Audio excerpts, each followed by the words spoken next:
As you might imagine, it's incredibly humbling to be introduced that way by someone who is a quadruple major and someone who is already from her seat at Utah State serving the State Department in ways they never could have imagined, translating Chinese and sending to them the intelligence that she derives from her own work from her desk. So they are thrilled to have her, and we are amazingly thrilled to have her in our classes. And it is an enormous honor, Emily, to be nominated by you. I would also like to thank Chris Miller for her genius in designing the posters and in publicizing this event. There are so many of you that as you walked through the door, my heart was touched and brimmed over. People I haven't seen for years, people who are close in my thoughts often, and I just feel so grateful that you're here, and it's really touching. Thank you also to Chelsea and to Andy for keeping me on task and getting this put together. And of course, to the honors students for having the confidence to nominate me for this year's lecture. It was invigorating to be interviewed by them, to say the least, and their push for this particular topic tonight has inspired me and given me the opportunity to think deeply about it. So as Emily mentioned, my field is strategic culture. It's a field probably not familiar to many of you. It is a field that takes culture seriously in national security policy. So we look both at national culture and also at the individual cultures inside the organizations of our national security community and examine the way that these impact our foreign and security policy. So this particular paradigm, the need for it was brought full force to me as I worked inside the Central Intelligence Agency, where we are often acting on incomplete information and doing our best to forecast events around the world. I brought some of my ideas to the attention of a senior manager who happens to be sitting with us today, Matt Barrett, who had confidence in them and was willing to be an unorthodox pioneer with me. And together we crafted a tool called the Cultural Typography Framework, the tool that Emily referenced. Now I give you that background because this framework was designed to look at our adversaries, to examine their intentions, and to examine the ways in which their national culture, their peer culture, their religious culture, their ethnic culture may combine to impact their decision-making in foreign and security policy.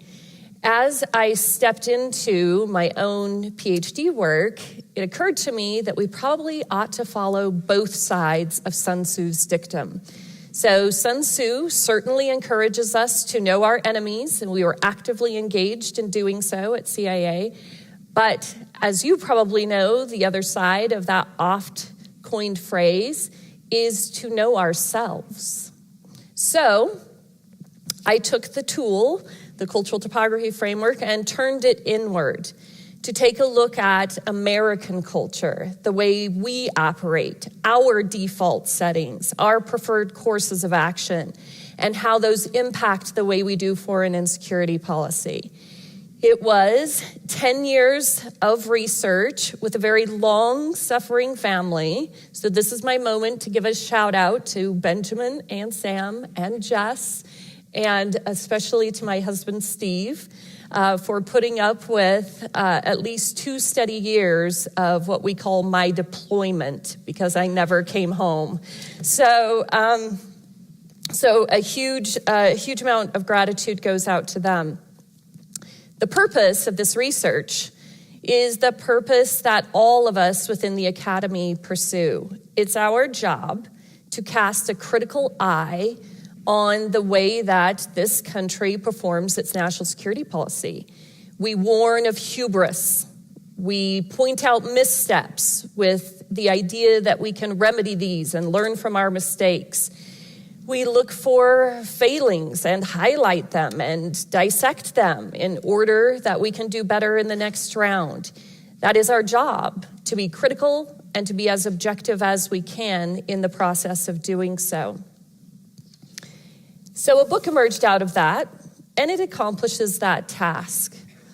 But like you, in this particular political moment, I have been observing with great concern our current practices with each other. The way we speak to each other, the devaluing and debasing of our political rhetoric, and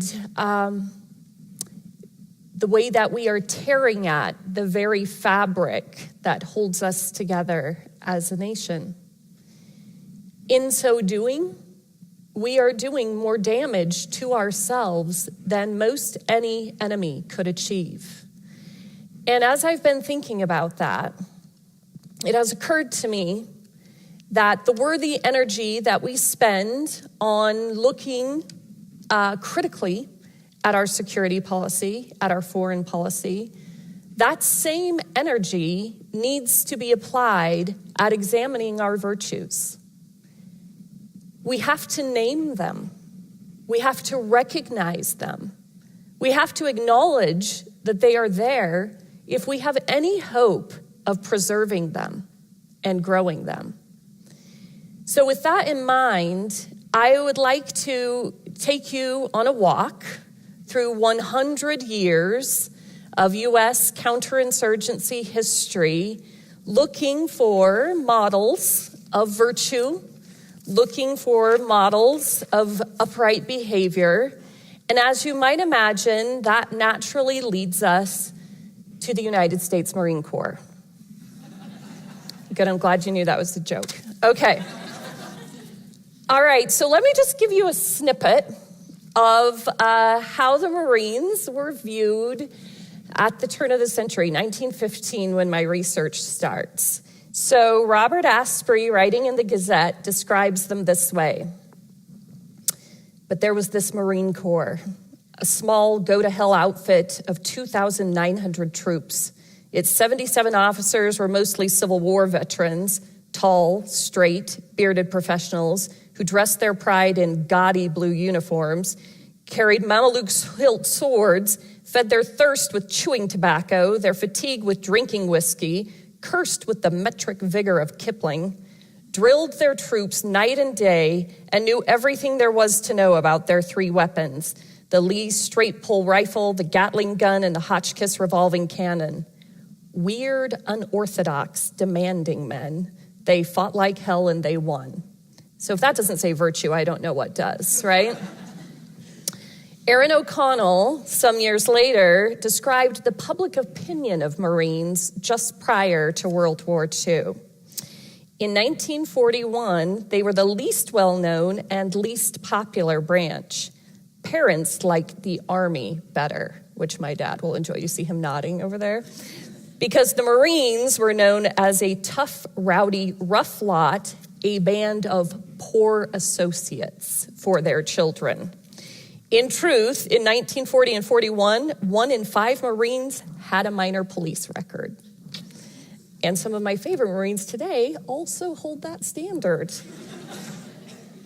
I can say that with love in my heart because it is the Marines of the Combined Action Platoon program in Vietnam who take up the majority of spots in my gallery of heroes. I would like to submit to you that if I can find American virtue among Uncle Sam's bullets for breakfast, first to fight force, in the jungles and rice paddies of one of the most heartbreaking and tragic of Americans' wars, we can find it in ourselves too. We can find it in each other, and we can cross the political divide. So I'm going to talk about 4 specific areas that surfaced during my research. These are areas that were talked about as distantly as de Tocqueville, reiterated by a British observer of American life and American politics 100 years later named D.W. Brogan, and were confirmed as they surfaced in my own research across time. The first one I want to talk about is the can-do problem solver attitude of Americans. The get in and get it done kind of approach to life's problems. Now, I will highlight for you what the glitches are, because there are glitches in each of these virtues that we will talk about. There are misapplications that sometimes have rather dramatic consequences.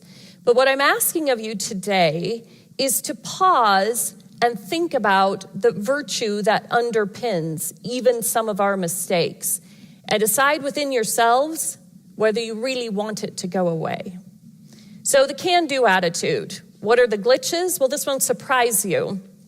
But when we are sent to do things like nation building in Haiti, Dominican Republic, Nicaragua, Vietnam, Iraq, Afghanistan, our tendency is toward impatience.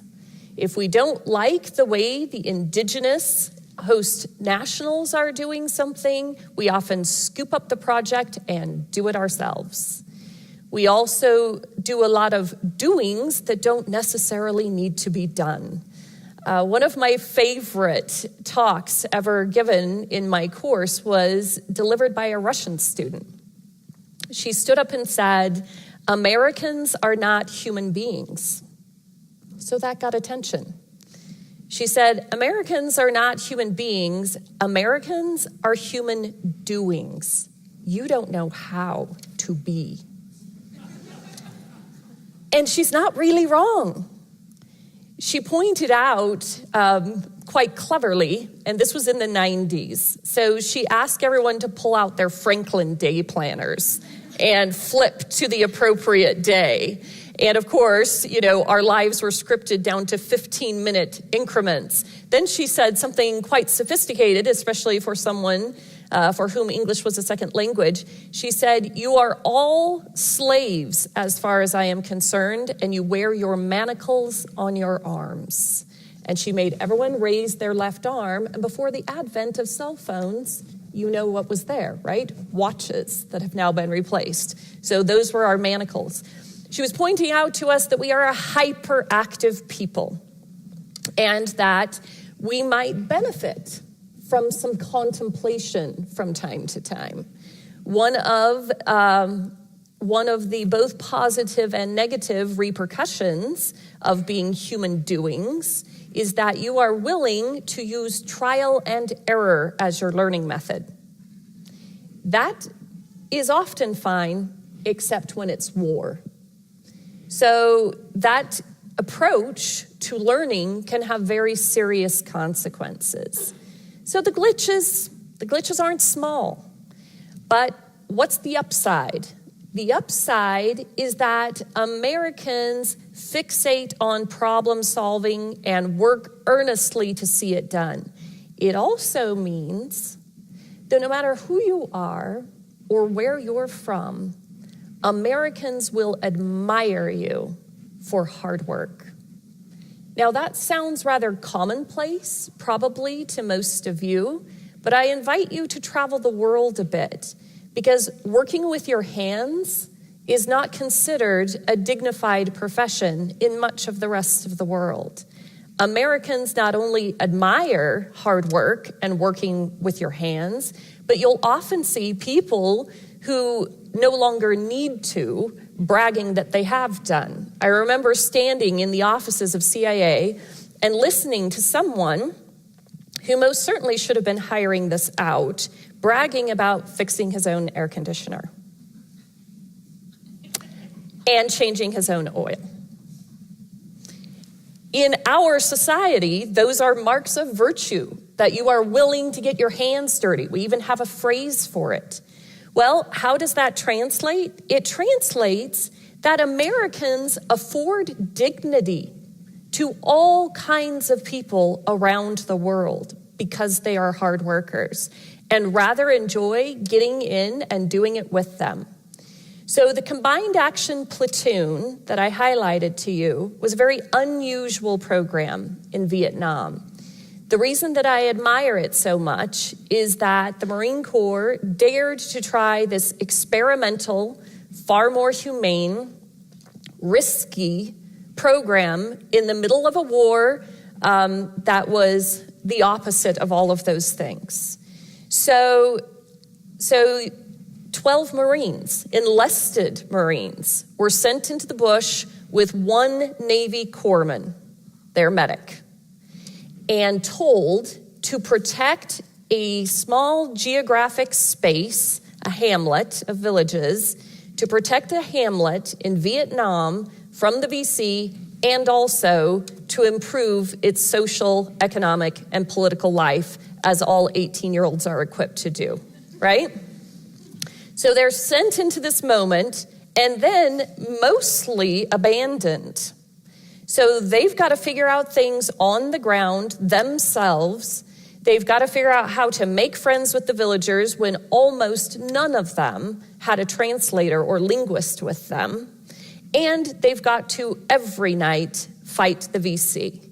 This is the position that they're put in. And those young men did remarkable things. I often tell them that they saved our nation's soul in that era. They worked hard for those villagers, and many of them formed such tight bonds that they continued to extend their tours month after month, and in some cases, year after year. They didn't leave their village because they didn't want to abandon their villagers. Now, Marines are scrappers. They steal from the Army regularly. They have the smallest of the U.S. Armed Services budget, and although that is still wildly outsized compared to any other nation's military budget, the Marines see themselves as the most frugal of the services. So they were told to do things like build a school. They had no materials to do so. So their first order of business was figuring out, do these Vietnamese villagers actually want a school? As you may know, we've built a lot of schools that stand empty for lack of teachers and lack of students all around the world. So when in one particular village, the Marines figured out the Vietnamese villagers really did want a school, they put their heads together to figure out how they were going to get this done. And the plan they came up with was to appropriate a truck from the Army and then repaint it with Marine colors. And then they loaded the villagers in the back, drove to the Army's dump, and proceeded to tear apart ammo boxes, remove the nails, and with the villagers, pound them out straight again. Then brought all of those supplies back to the village and built a school. It's one of the proudest photos I have of their time. So the village is standing in front of this ammo box school that they built themselves with the help of their Cap Marines, and it was a school that was immediately put in use. That can-do attitude, the dignity afforded to others who work with their hands, is not something I'm willing to get rid of anytime soon, even if it leads us to fits of enthusiasm of picking up jobs and doing them ourselves.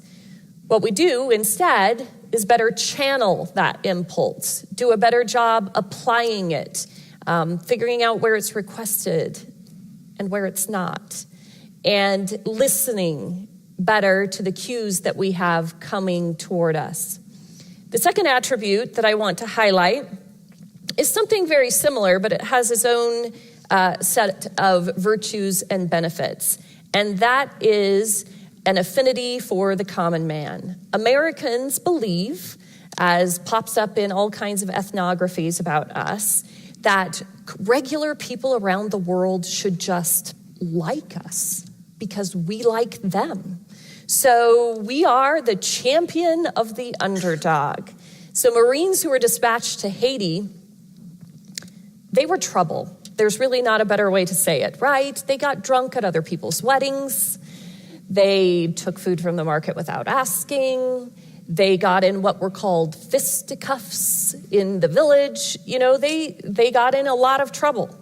They also believed in protecting the underclass in Haiti from their own elite and worked to encourage economic progress amongst that class and defended them not only from Haiti's own elite, but from American businessmen who wanted to come make bank on this moment of occupation being experienced under the hands of Marines. Now, as you know, in later times, exactly that would happen in this part of the world. But while the Marines were there from 1915 to 1934, they kept American interests at bay, recognizing that the Haitian people wanted to own their own land. So they made enemies out of the Haitian elite, and that may not have been the best move, but they defended the little guy on the ground. The Cap Marines behaved in the same way, almost to a fault.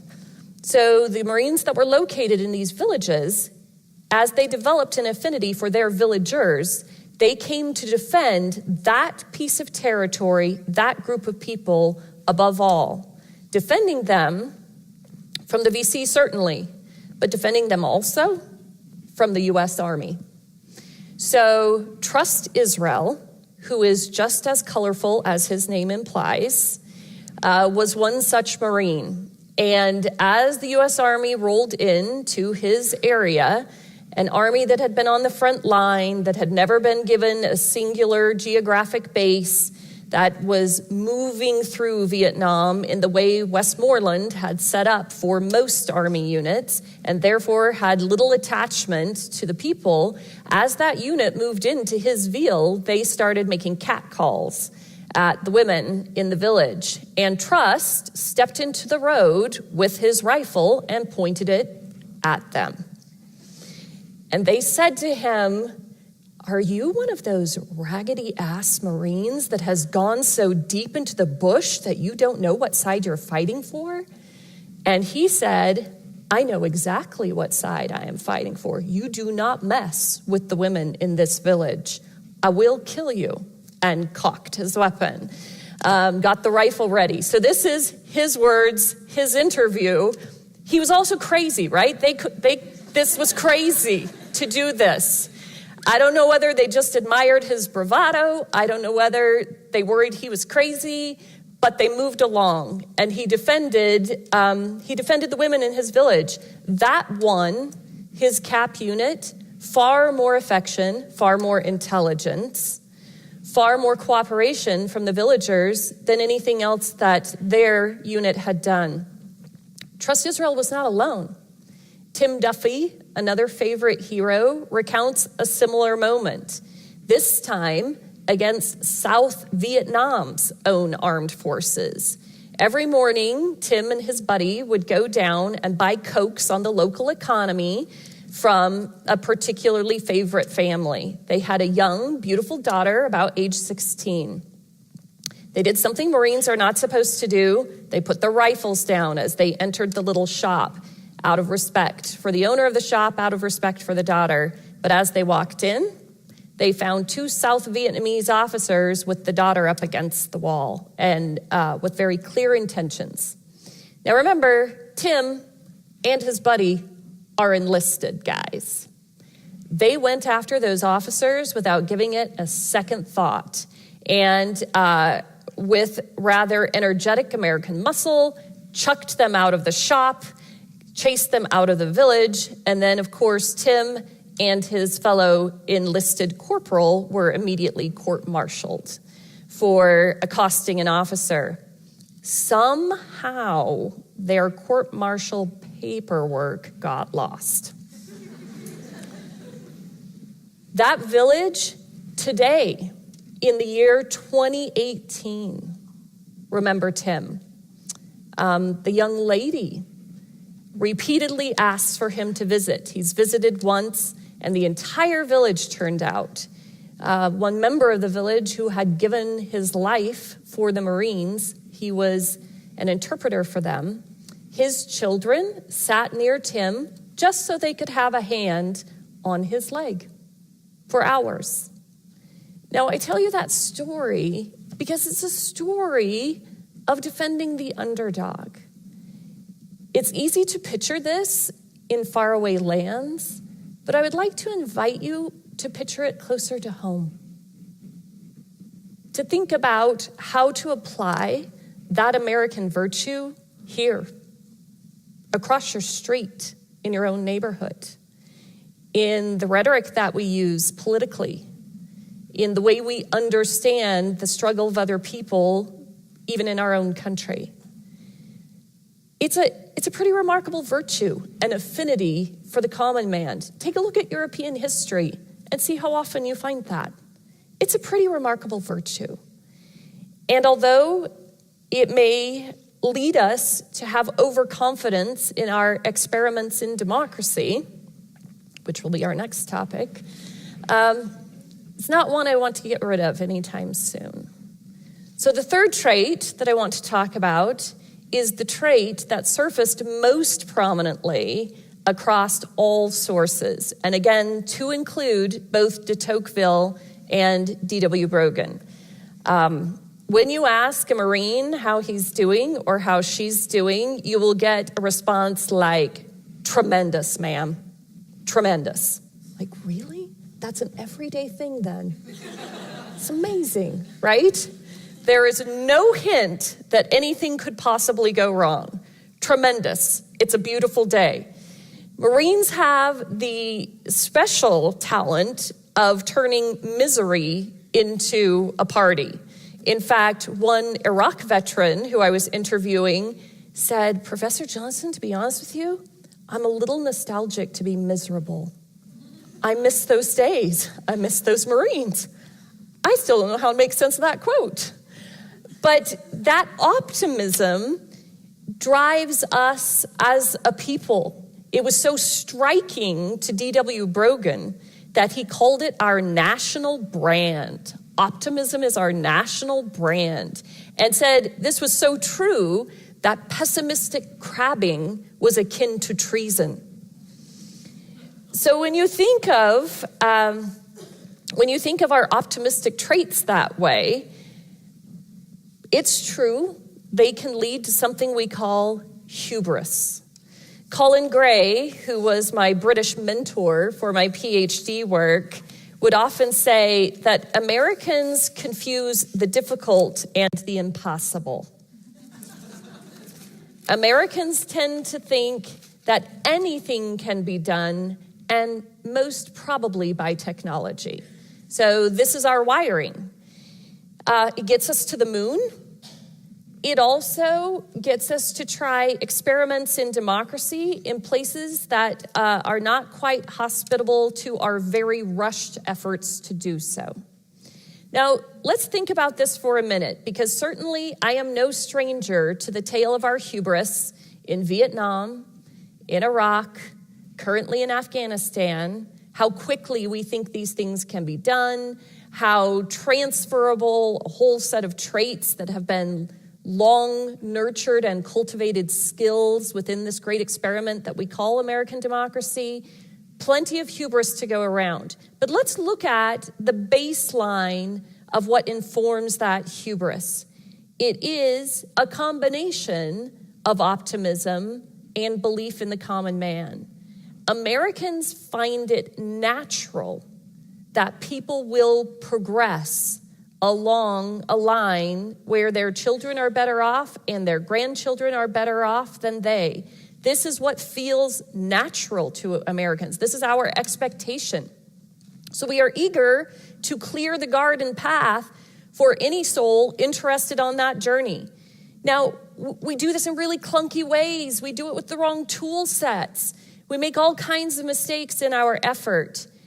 But I want you to think about what it would be like to have a global hegemon, a global world power unsurpassed in its economic and military power that operated from a different paradigm. It makes that one seem much less noxious when you think about the trades that are out there.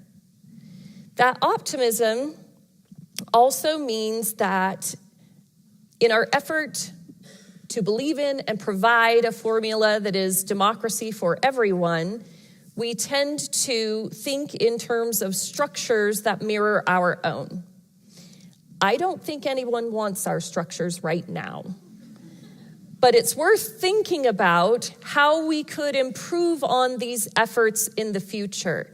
It's very tempting, especially for those of you, those honor students for whom this talk was designed, and others who your entire political life has been spent watching your country stumble, gain ground, take 2 steps backward in Iraq and Afghanistan. That's your entire political lives. It would be very easy to become jaded and cynical about efforts that look anything like that.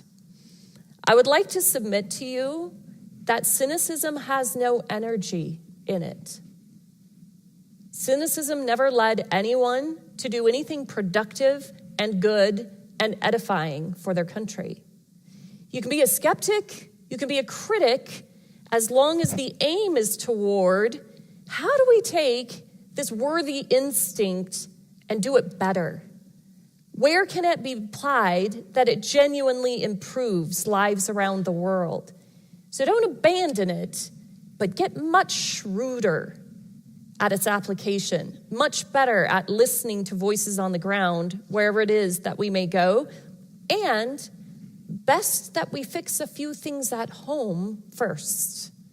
Let's get good at it here.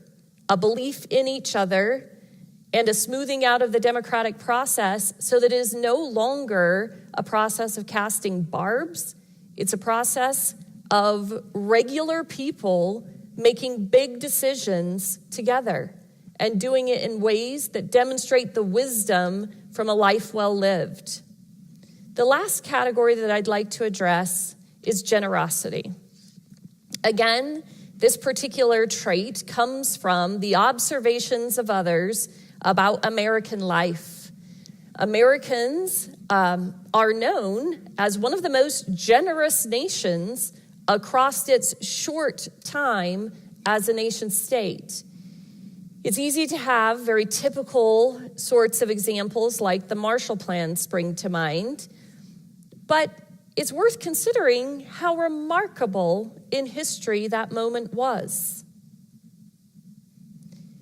It's worth also considering that it wasn't a one-off. The very thing that we attempted successfully, albeit a bit belatedly, in both Germany and Japan, an investment in their countries, an investment in their economies, an investment in the future of our nations cooperatively together. It's not so different from what we are attempting in Afghanistan today.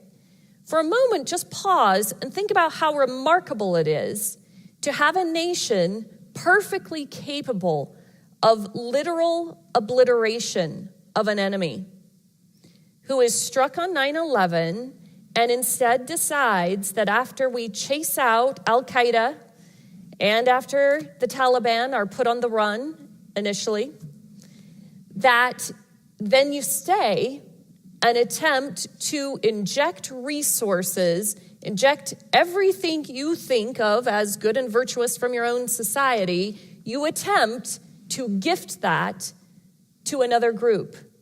Now, as bungled as that attempt has been, I think it's worth considering how remarkable it is at the same time that a victor behaved that way, that a wounded nation behaved that way. So as we're thinking about that generosity of resources, I will remind you that they are often misapplied, right? There are plenty of medical clinics, one in particular that's my favorite bad example in Afghanistan that literally sunk into the ground because it was built on unsupportable soil. There are, stories of us importing John Deere tractors to a place that has no ability to maintain them or even often fuel them, so they've become gigantic yard decorations in most of Afghanistan. But I would also like to highlight for you the common sense ingenuity that is a generosity of heart rather than a generosity of material. So one of my favorite success stories on this front comes from the Special Forces, just so the Army can feel like I love them too, right, for a moment. So it comes from the Special Forces.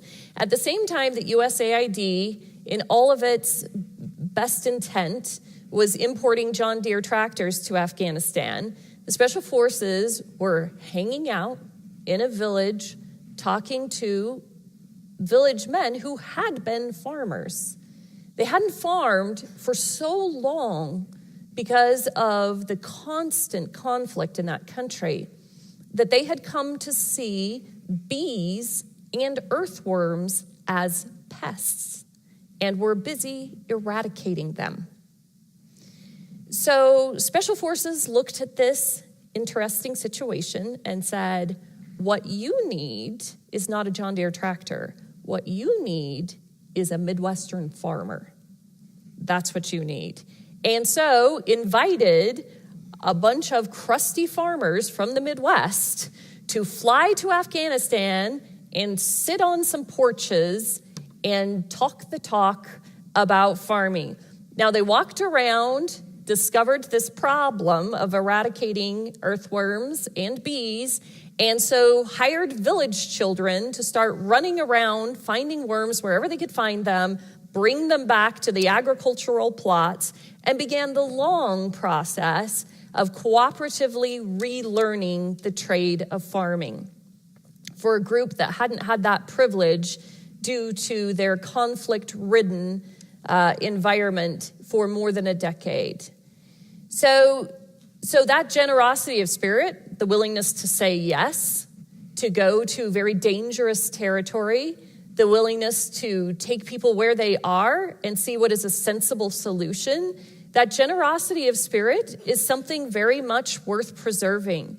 Yes, it leads us to build probably an unnecessary amount of schools, especially without trained school teachers. Yes, it means that we will pave roads that fall into disrepair. It means that we will make a lot of mistakes. But at the heart of it, it's probably best captured in the title of a book written by a colleague in the State Department. The title of the book about Iraq is titled, "We Meant Well." Now, that's not an excuse. That's not to say it's all right, the mistakes that we make. But again, I think it's worth considering that we meant well. We just need to get smarter at acting on what are really virtuous American impulses. The last bit of generosity I'd like to talk about is something a little different. Again, distinctive to the American way. And that isn't a generosity of material goods. It's a generosity of identity. Americans are one of the few nations around the world that open the identity gates to anyone who comes here. If you become a naturalized citizen, if your children are born here, you have full claim, not partial claim, full claim on American citizenship, on our laws, on our schools, on our health care. You have full claim on the title American. And that is highly unusual for any group of people around the world. We do it wildly imperfectly, but we do it. It's part of us. We accept that that is who we are. We are a diversity of faces, and we're proud of that. You don't see that in many places in Europe. You will be introduced to someone, and it will be made clear to you that they are fifth generation living in this country, but they don't belong to it, and it doesn't belong to them. That's remarkable about us. We can get better at it. A generosity of identity. So in thinking through these traits, it has occurred to me that my community, the center, politically, the center and the left, have ceded almost entirely the themes of patriotism to the right. They own those. If you see someone driving down the street and their truck has the American flag waving off the tail bed, you don't wonder who they voted for.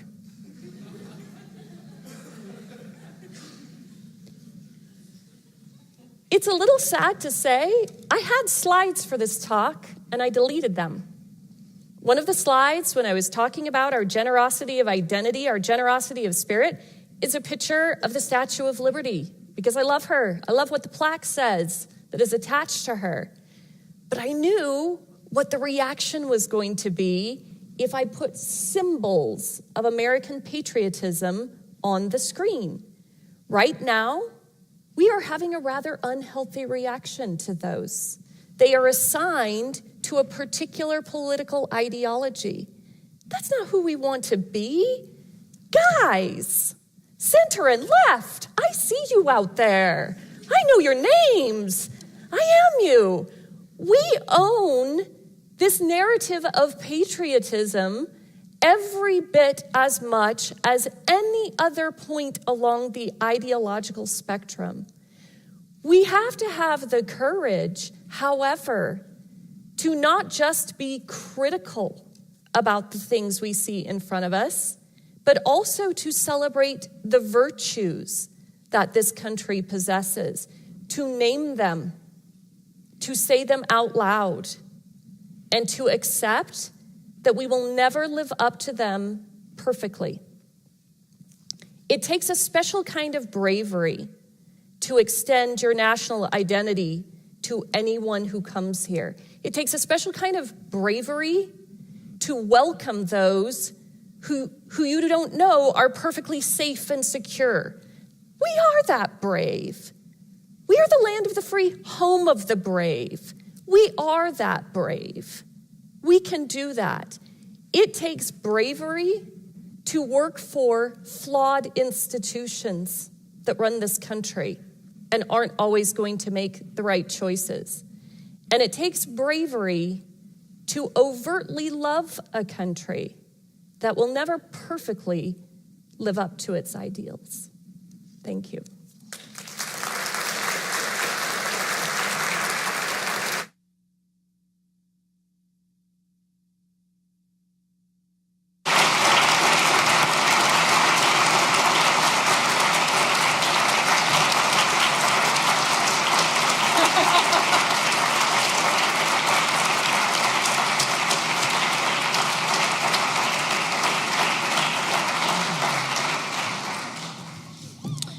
Thank you, Jeannie. I'd like to close, I'd like to extend special thanks to the honor students who served on the last lecture committee this year. And I'm going to name them all, and then a few of them are going to come up and present something to Dr. Johnson. Mackenzie Burnett, Abby Beautycoffer, Aaron Beautycoffer, Tucker Gamble, Luke Flynn, who was the chair of the committee, Juliana Plusinek, Emily Turner, and Kylie Tyler. I believe 4 of those students are here, so if you would come up, and I'm going to pass it over to Luke to say a few words.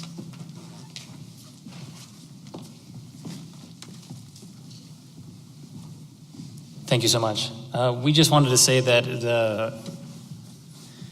the selection of this talk was quite hard. We had a lot of really good candidates, but Jeannie's talk floated right to the top once we met with her, and we felt the passion that you felt here this afternoon. And we just want to say thank you so much for the time and the effort and everything that you put into this talk. We could tell that it was something that you've been building over your career, and hope that you continue to not just share these same ideals that you shared with us tonight, but continue to share these thoughts and these well thought out ideas with your students, as we know you will. So we just want to say thank you and present you with this plaque and this gift from us, the honors, as well as I think from anyone who's been here tonight. So thank you.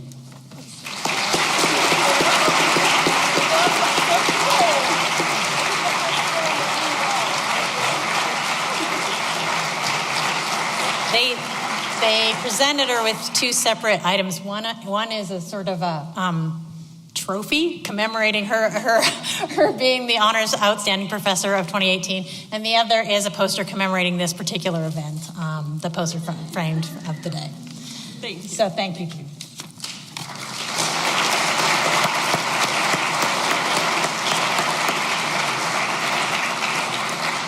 With that, thank you all for coming to support Dr. Johnson and USU's honor students. I invite you to join us now for refreshments in the lobby. Please help us to protect this lovely space by enjoying food and drink only in the lobby and not here in the hall. Thank you again for coming, and have a great rest of your afternoon.